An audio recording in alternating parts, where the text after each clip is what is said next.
Shalom, shalom wanita-wanita yang luar biasa di dalam Tuhan. Selamat bertemu kembali dalam ibadah Wow, Woman of Word atau wanita-wanita yang berdiri di atas kebenaran firman Tuhan. Puji Tuhan, apa kabar semuanya? Saya yakin kita tentunya dalam keadaan baik-baik dan sehat-sehat saja. Puji Tuhan, kali ini kita akan dipertemukan kembali dengan hamba Tuhan kita yang juga tentunya luar biasa, di mana beliau telah siap untuk memberkati kita semua dengan kebenaran firman Tuhan. Pastinya akan membangkitkan iman kita lebih lagi. Namun terlebih dahulu saya akan mengajak kita, mari angkat suara kita dimanapun kita berada dan apapun situasi kita akan tetap memuji nama Tuhan. Mari kita memuji Tuhan. Puji Dia, dalam tempat kudusnya.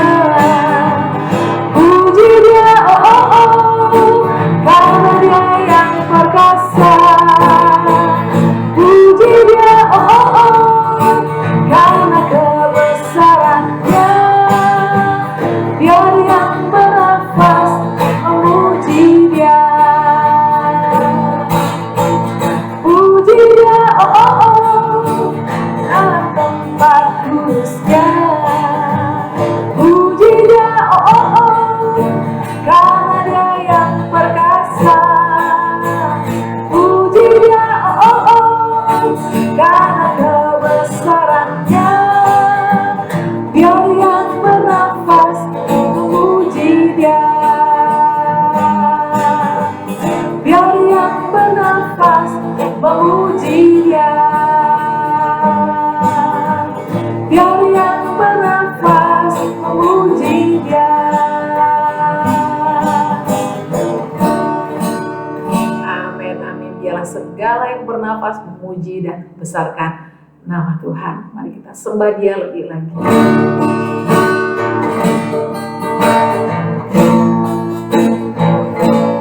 Ku yakin saat Kau berfirman, ku menang saat Kau bertindak. Hidupku hanya ditentukan oleh perkataanmu. Ku aman karena Kau menjaga. Ku kuat karena Kau menopang. Hidupku hanya ditentukan oleh kuasa-Mu. Bagi Tuhan tak ada yang mustahil. Bagi Tuhan tak ada yang tak mungkin. Mujizatnya disediakan bagiku. Ku diangkat dan dipulihkannya. Bagi Tuhan tak ada yang mustahil. Bagi Tuhan tak ada yang tak mungkin. Mujizatnya disediakan bagiku. Ku diangkat dan dipulihkannya. Ku diangkat dan dipulihkannya. Ku diangkat dan dipulihkannya.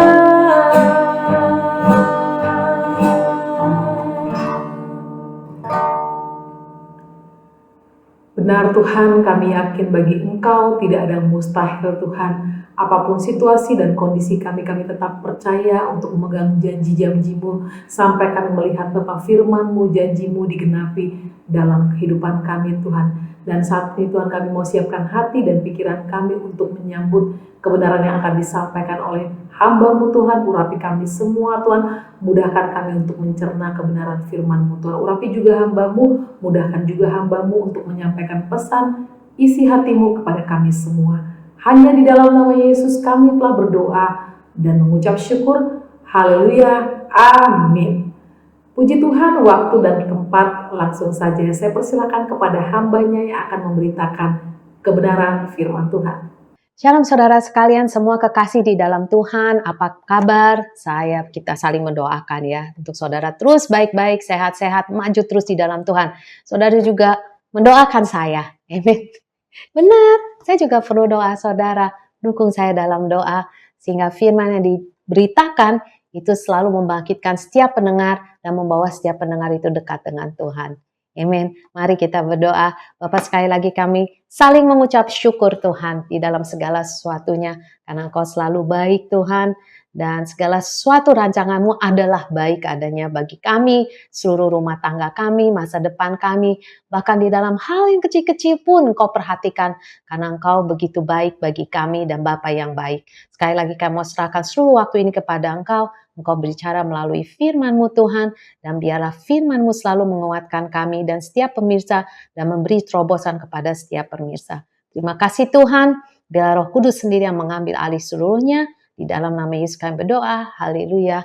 Amin. Sore hari ini yaitu saya akan membahas sesuatu. Judulnya hari ini adalah jangan tinggalkan Tuhan. Karena Tuhan itu selalu memanggil kita untuk berjalan bersama Dia, bersekutu dengannya dan bertumbuh secara maksudnya rohani kita menjadi dewasa di dalam Tuhan kita Yesus Kristus dan di dalam firman-Nya. Dalam pertumbuhan ini tetapi pasti ya dalam perjalanan kehidupan kita ada beberapa hal yang kita harus waspadai. Karena hal-hal tersebut kalau kita tidak mewaspadainya akan membawa kita keluar daripada kehendak Tuhan.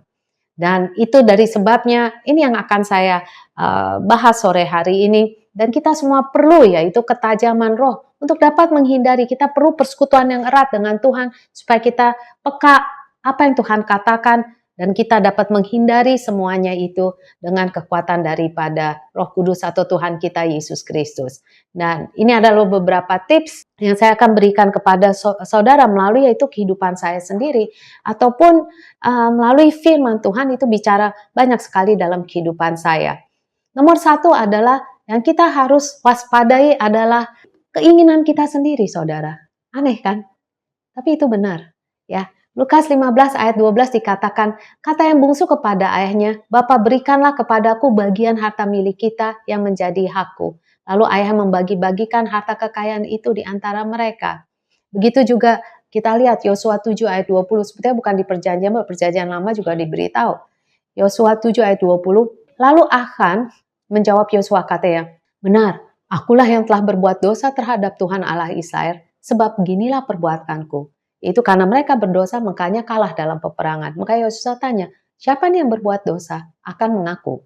Ayat 21, aku melihat di antara barang-barang jarahan itu, jubah yang indah, buatan Sinear, dan 200 shikal perak, dan sebatang emas yang 50 shikal beratnya. Karena mereka diperintahkan gak boleh ngambil apa-apa.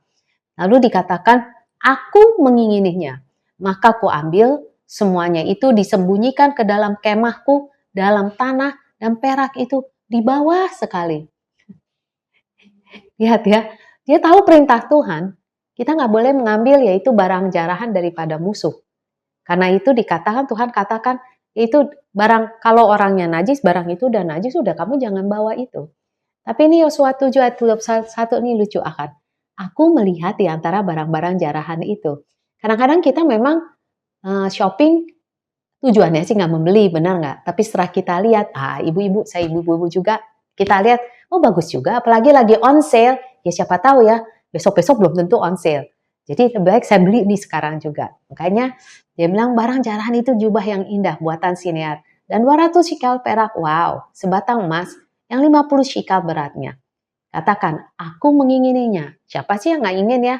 Apalagi itu barang jarahan, maksudnya musuh sudah dikalahkan. Nggak ada salahnya kok. Tapi kita lihat, perintah yang pertama adalah untuk mereka tidak menjamah sedikit pun barang daripada mereka. Bahkan ternak apa semua mereka nggak boleh.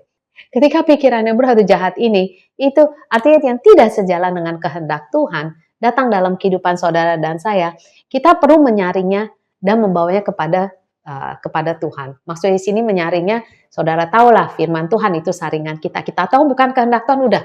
Jangan dipegang-pegang. Jangan kita main api. Amin. Daging kita dan musuh dapat membawa pikiran itu, kita itu menuntun, yaitu menuntun kita pada akhirnya meninggalkan Tuhan. Pikiran kita sendiri, dimulai dengan pikiran kita sendiri. Pikiran kita karena kita tahu adalah medan peperangan. Semua dosa kita tahu dimulai dari mata turun ke hati, dari hati naik ke pikiran, dari pikiran maka kita bertindak. Jangan ya, amin. Markus 7 ayat 21 dikatakan, sebab dari dalam dari hati orang timbul segala pikiran jahat, percabulan, pencurian, pembunuhan, perzinahan, keserakahan, kejahatan, kelicikan, hawa nafsu, iri hati, hujat, kesombongan, kebebalan. Semua hal-hal jahat ini timbul dari dalam dan menajiskan orang. Amin. Akan berkata bahwa ia telah berdosa ketika ia mengambil barang terlarang itu. Ia melakukan suatu tindakan dosa. Tapi kalau saudara lihat akan mengingini, yaitu menginginkan barang tersebut. Ini adalah kalau bahasa Inggris covet. Covet artinya menginginkan barang orang lain yang tidak seharusnya kamu miliki. Dan itu adalah salah satu daripada hukum Taurat, itu adalah dosa. Ya. Dan kalau saudara lihat dengan mengingini barang-barang terlarang tersebut akan berdosa, dan bahkan sebelum ia mengambilnya. Karena sekali lagi dalam hati kita udah jahat duluan gitu, pikiran kita udah jahat duluan, benar nggak sih? Makanya dia bilang, sebab dari dalam, dari hati orang timbul segala pikiran jahat. Percabulan, pencurian, pembunuhan. Ya, sama aja. Kita naksir orang, yaitu karena di hati kita, oh nih orang cakep ya, gitu kan. Makanya baru naksir, oh nih orang ya, kata-katanya indah ya, nah, terus jadi jatuh hati kan. Begitu juga, bahkan bilang perzinahan, keserakahan. Orang tuh nggak langsung bisa berzinah langsung, oh tidur gitu. Enggak, pasti ada di pikirannya terlebih dahulu. Kejahatan, kelicikan, hawa nafsu itu semua dari hati kita, saudara. Iri hati pun dari hati kita. Hujat pun dari hati kita. Ya, jadi kalau kita lihat, waktu itu udah di dalam hati kita, sebetulnya kita harus waspada. Makanya saya katakan yaitu kita harus waspadai apa yang ada dalam hati kita, apa yang di dalam pikiran kita. Sebelum kita bertindak, kalau kita tahu itu nggak bisa, ya sudahlah. Jauh-jauhlah daripada hal tersebut. Saya rasa yang paling gampang untuk setiap wanita adalah kalau saudara sudah menikah, mau itu laki secakep gimana pun, sebaik gimana pun, jauh-jauhlah dari laki-laki tersebut. Itu contoh yang paling mudah, bukan? Kalau kita tahu, yaitu dia sudah menikah, saudara sudah menikah, ya janganlah. Jangan sentuh-sentuh, jangan main-main api, jangan adakan waktu untuk mengobrol berdua, ada curhat, ada chatting. Meskipun teman lama sekolah juga, jangan. Jauhin semuanya itu. Amin, saudara. Siapa sih yang nggak ada cobaan dalam hal itu? Itu banyak, saudara. Karena kita manusia. Makanya saya bicara sebagai wanita, kepada saudara sekalian semua. Dari sebab itu kita tahu yaitu setiap hari kita membuat keputusan. Makanya penting saudara di malam hari kita tutup hari kita dengan kita datang kepada Yesus. Buang dah tuh semua sampah-sampah di bawah kaki Kristus. Udah, bersihkan hati kita di bawah kaki Kristus. Besok pagi-pagi kita bangun, kita bawa lagi semua apa yang kita akan lakukan, ide gila gimana pun, kita bawa di kaki Kristus. Amin, saudara. Hanya itu, saudara, yang bisa menyelamatkan kita, benar nggak? Karena segala sesuatu waktu kita di bawah kaki Kristus, kita akan melihat segala sesuatu yaitu di bawah terangnya firman Tuhan. Ya, dan marilah kita mengambil keputusan yaitu sesuai dengan firman Tuhan. Amin. Daripada kita senang-senang sejenak saja, tapi yaitu konsekuensinya itu besar sekali. Apa yang terjadi dengan Achan? Ialah dia dan seluruh keluarganya itu dibinasakan. Kan maksudnya tindakan kita akan pasti mempengaruhi anak kita atau masa depan kita. Sayang saudara. Dari sebab itu hal yang pertama saya katakan, perhatikan keinginan daripada hati kita. Amin. Saya percaya yaitu, saya bicara buat diri saya sendiri, dan saya harap juga ini dapat menolong saudara. Amin saudara. Perhatikan apa yang kita inginkan, perhatikan apa yang mata kita inginkan, perhatikan apa yang hati kita inginkan. Apakah di situ ada kejahatan, kecurangan, iri hati, dan lain-lain. Perhatikan apa yang mata kita inginkan, apakah mata kita melihat hal-hal yang tidak layak, yang kita seharusnya tidak inginkan. Itu kita harus perhatikan, saudara. Perhatikan apa yang hati kita inginkan. Dan setelah itu, saudara, yang nomor 2, jangan sia-siakan apa yang Anda miliki. Kenapa saya mengatakan demikian? Lukas 15 ayat 13, beberapa hari kemudian anak bungsu itu menjual seluruh bagiannya itu lalu pergi ke negeri yang jauh. Di sana ia memboroskan harta miliknya dan ia hidup dengan berfoya-foya. Saudara telah diberkati, apapun milik saudara, saya nggak tahu. Tapi saya percaya saudara diberkati dengan rumah tangga saudara. Saudara diberkati dengan seorang anak atau lebih dari satu orang anak. Saudara diberkati bisa juga dengan suami saudara. Saudara bisa diberkati dengan kerjaan saudara atau talenta saudara. Atau kalau kita lihat, yaitu kesehatan kita, juga itu berkat dari Tuhan. Ya, keuangan kita meskipun kita bukan Rockefeller jadi jutawan, tapi itu sebuah berkat yang Tuhan berikan pada kita sehingga kita berkecukupan. Pendidikan kita itu sebuah berkat. Karir kita sebuah berkat. Talenta yang kita layani di gereja sebuah berkat. Teman-teman kita di sekeliling kita itu berkat. Gereja kita adalah berkat. Itu semua berkat dari Tuhan. Tapi sayangnya saudara, ada kala dikatakan, bukan ada kala, sering kali ya dikatakan musuh itu keliling kita mengaum-ngaum untuk menerkam. Yaitu musuh selalu berada di sekeliling kita untuk menerkam saudara. Salah satu caranya ialah apa? Nomor 1, sangat mudah. Membuat saudara selalu berpikir, rumput di lain ladang itu lebih hijau dari rumput saudara. Itu paling mudah. Memperbandingkan diri kita dengan orang lain. Oh dia kok lebih cakep ya, oh dia lebih pinter ya, oh anaknya lebih kayak gitu. Nah, timbullah yaitu pikiran-pikiran yang seharusnya kita pikir, ya pantas lah dia kayak gitu, abis dia gini-gini, dan segala sesuatunya saudara. Yaitu jangan bandingkan diri kita dengan orang lain. Atau kita mulai berpikir lebih jauh lagi, ya Tuhan mengasihi dia sih, tapi Tuhan gak mengasihi saya. Makanya Tuhan tuh jawab doa dia, tapi Tuhan gak jawab doa saya. Dan pikiran-pikiran negatif tersebut, itu bisa berkembang biak kemana-mana saudara. Seriously, ada beberapa yang saya tahu, mereka keluar gereja, atau keluar daripada pekerjaan, karena mereka pikir bos mereka itu lebih menyayangi si A daripada saya. Atau lebih menyayangi si B daripada saya. Atau memberi kesempatan pada si A ke si B, tapi tidak memberi kesempatan kepada saya. Kenapa kita tidak ya?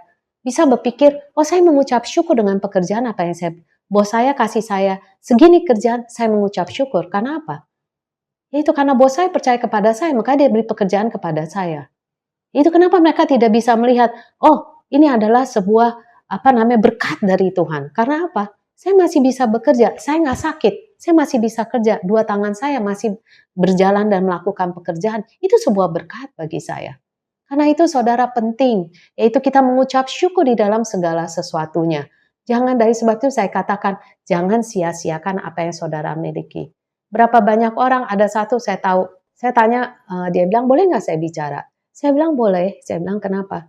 Dia bilang saya udah bosan sama rumah tangga saya. Saya bilang, bosan? Maksudnya bosan? Ini serius saudara?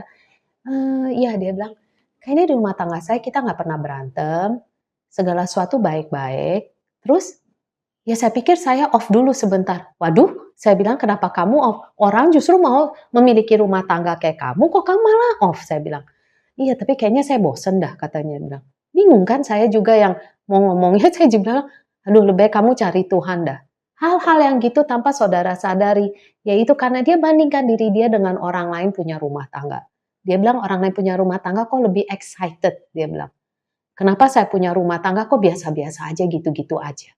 Sayang kan saudara, makanya saudara jangan, itu salah satu yaitu tipu daya daripada si iblis. Untuk kita yaitu mengalihkan daripada kita mengucap syukur dengan segala sesuatu berkat Tuhan berikan kepada kita, apa yang kita lakukan kita bandingkan dengan orang lain dan merasa kita jauh lebih kecil, jauh lebih jelek, jauh lebih di bawah daripada orang-orang lain. Padahal Tuhan memberkati kita. Amin. Yang ketiga ialah kasih akan dunia menjauhkan kita dari Tuhan.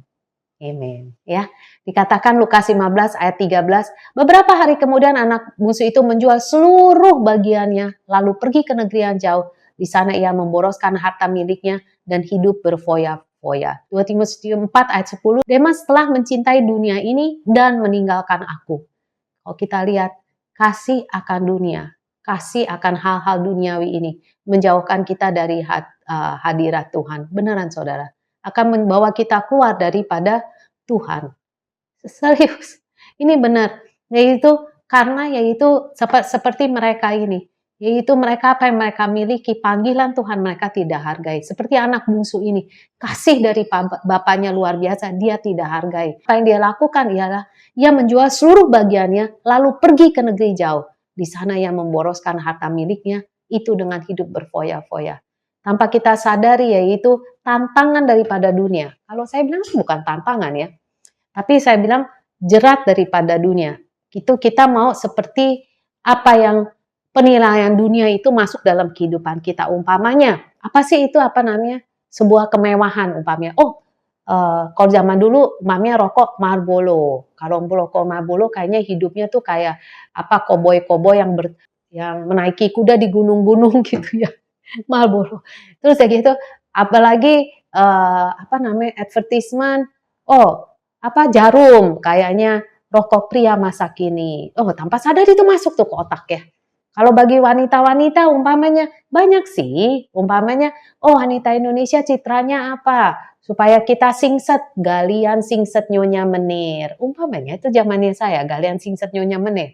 Ya, barang sekali udah sekarang nggak zaman lagi. Tapi apa sih itu prestige? Iya kan?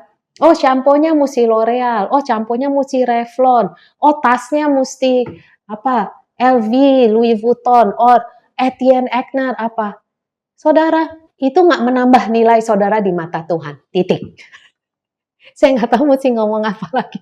Emang benar, itu nggak menambah nilai saudara, titik. Tapi kenapa kita mau jadi kayak gitu? Karena kita lihat yaitu advertisement melalui televisi, melalui majalah, melalui kita punya handphone, melalui teman-teman kita, kalangan kita. Teman kita semua pakai longchamp, tasnya. Saya juga mau dong pakai longchamp. Biar dia palsu nggak apa-apa. Pokoknya saya sama seperti teman saya, juga pakai longchamp. Benar nggak? Mereka pakai parfumnya apa? Kita juga dong mau pakai parfum. Kita nggak mau ketinggalan. Lihat nggak saudara? Yaitu kalau kita mau yaitu dunia menerima kita, kita akan kehilangan. Itu kata-kata yang benar. Yaitu kalau kita mau yaitu dunia menerima kita akan kehilangan jalur Tuhan. Hati-hati saudara. Ya, benar-benar hati-hati. Ya, itu sangat menyedihkan. Tapi tanpa kita sadari banyak orang sampai masuk ke hutang piutang karena mereka mau yaitu hanya teman-teman mereka menerima mereka. Nggak usah susah-susah. Yaitu kalau umpamanya mereka atau satu beli cincin 1 karat diamond, yang satunya juga mau beli 1 karat diamond. Paling nggak saya juga harus memiliki 1 karat diamond. Itu terjadi, saya tahu ada ibu-ibu yang kayak gitu. Yaitu dia bilang sampai suaminya marah sama dia karena mereka keuangannya sulit sekali. Tapi dia tetap aja, dia bilang, saya mau menikahi anak saya. Jadi dia beli 1 karat diamond untuk antingnya, dia beli 1 karat diamond buat cincinnya, dia beli 1 karat diamond yaitu buat kalungnya. Sampai dimaki-maki itu suaminya kayak gitu. Tapi dia bilang, ya tapi gimana ya, kita kan akan nikahin anak kita. Atau maminya gimana ya, teman-temanku bilang ini bagus kok. Dia bilang, karena saking kepengennya dia diterima oleh teman-temannya. Waktu mereka pergi, apa yang terjadi, temannya bilang, udah beli aja. Akhirnya dia beli. Sayang kan saudara, kenapa kita harus berteman dengan dunia? Maksudnya kenapa kita harus, yaitu dunia harus dapat menerima kita? Nggak usah saudara. Kalau saudara memiliki teman demikian, kalau saya katakan saudara tahu mana yang baik, mana yang tidak baik. Kalau saudara tahu tidak baik yang membawa saudara keluar dari Tuhan, lebih baik saudara jauh-jauh dari mereka. Minta kepada Tuhan yaitu teman yang baru yang sungguh-sungguh, yaitu dapat membawa saudara, mendorong saudara, mendukung saudara lebih dekat lagi dengan Tuhan, dewasa di dalam Tuhan. Amin. Dari sebab itu saudara jangan sia-siakan yaitu kebaikan yang Tuhan berikan kepada saudara. Amin. Keempat, dikatakan apapun yang terjadi dalam kehidupan saudara, jangan tinggalkan Tuhan. Itu yang saya katakan. Ya, jangan tinggalkan Tuhan. Lukas 15 ayat 16, lalu ia anak bungsu ini udah jatuh miskin, lalu ia ingin mengisi perutnya dengan ampas dan menjadi makanan babi itu. Tetapi tidak seorang pun yang memberikan kepadanya. 17, lalu ia menyadari keadaannya, katanya, betapa banyaknya orang upahan Bapakku yang berlimpah-limpah makanannya, tetapi aku di sini mati kelaparan. Aku akan bangkit dan pergi kepada bapakku dan berkata kepadanya, Bapa, aku telah berdosa terhadap sorga dan terhadap Bapak. Ini luar biasa. Saya suka perkataan anak ini. Bapak, aku telah berdosa terhadap sorga dan terhadap Bapak. Nomor satu dosa kita adalah terhadap Tuhan Allah kita. Ya, yang kedua yaitu yaitu sesama kita. Dari sebab itu, saudara, kalau umpamanya kita merasa kita udah jauh dari Tuhan, jangan tambah jauh, saudara. Tapi cepat balik kepada Dia. Ya itu percuma, saudara pikir ini entah Tuhan nggak mau terima saya, Tuhan nggak mau apa saya. Enggak, cepat balik kepada Tuhan. Apapun yang terjadi ke dalam kehidupan saudara, jangan tinggalkan Tuhan. Karena waktu saudara tinggalkan Tuhan, saudara yaitu pada akhirnya saudara, orang nggak bisa bohongin saya, toh orang juga nggak bisa bohongin saudara. Pada akhirnya di dalam saudara yang saudara merasanya kosong, benar nggak sih? Teman saudara sampai sejauh itu aja. Tapi teman saudara tidak bisa huha. Terus yaitu bersama saudara, di rumah saudara, di kamar tidur saudara, nggak bisa. Berapa banyak sih dari saudara yang merasa, yaitu saudara dalam sebuah pesta yang glamour, tapi saudara berasa sendirian. Tapi pestanya glamour, tapi bahasa saudara sendirian. Karena ada kekosongan di dalam saudara. Atau saudara berhura-hura di dalam sebuah pesta, tapi saudara akhirnya menghadapi kekosongan waktu saudara pulang ke rumah saudara. Karena apa? Karena kekosongan di dalam saudara. Benar saudara? Saya percaya, yaitu saya nggak tahu keadaan saudara gimana. Tapi saya pernah melewati itu. Saya harap saudara jangan melewati itu. Karena sebaik-baiknya teman kita, dia nggak bisa mengisi kekosongan kita. Sebaik-baiknya yaitu suami saudara, dia nggak bisa mengisi kekosongan saudara.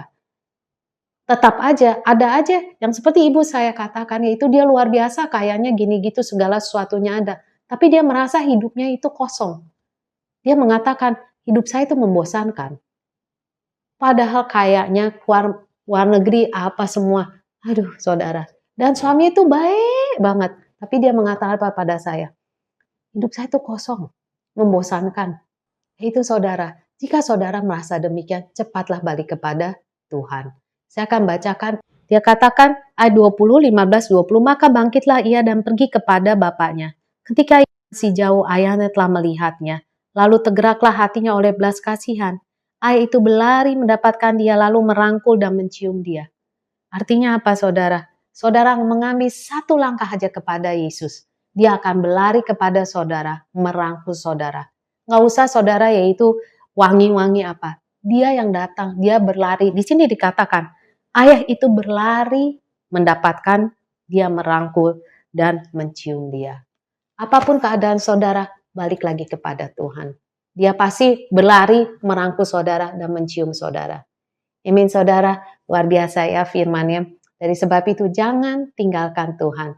Saya tidak tahu keadaan saudara, tapi saya percaya firman ini menguatkan untuk kita semua. Mari kita berdoa. Bapak sekali lagi kami mengucap syukur terima kasih Tuhan untuk firman sore hari ini yang sangat menguatkan saya Tuhan. Ampuni saya Tuhan dengan segala sesuatu kecerobohan, kesalahan daripada saya yang selalu meninggalkan Engkau Tuhan, membandingkan diri saya dengan orang lain atau memilih yaitu hal-hal yang glamour daripada dunia ini atau hal-hal yang fana dalam dunia ini. Tuhan, pada saat ini kami mau serahkan seluruh kehidupan saya, hati saya kepada Engkau. Tinggallah Tuhan di dalam hati ini Tuhan. Jangan tinggalkan saya Tuhan. Tapi Engkau tetap tinggal diam di dalam hati yang ini Tuhan. Sepenuhnya Engkau ambil alih hati saya. Pada saat ini juga Tuhan. Terima kasih Tuhan. Saya mau serahkan seluruh kehidupan saya kepada Engkau. Masa depan saya kepada Engkau. Pekerjaan saya, anak saya, seluruh generasi saya, seluruh rumah tangga saya kepada Engkau. Saya mau serahkan segala sesuatu kepada Engkau. Dan biarlah Engkau bertahta di dalam setiap bagian daripada hidup saya.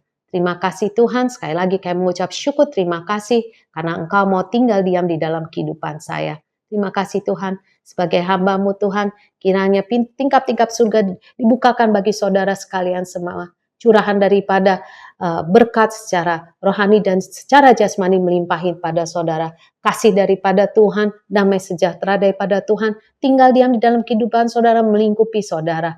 Dan bila cinta daripada Allah Bapa, kasih daripada Yesus Kristus, dan persekutuan dengan Roh Kudus selalu menyertai saudara sampai Maranatha. Di dalam nama Yesus kami berdoa. Haleluya.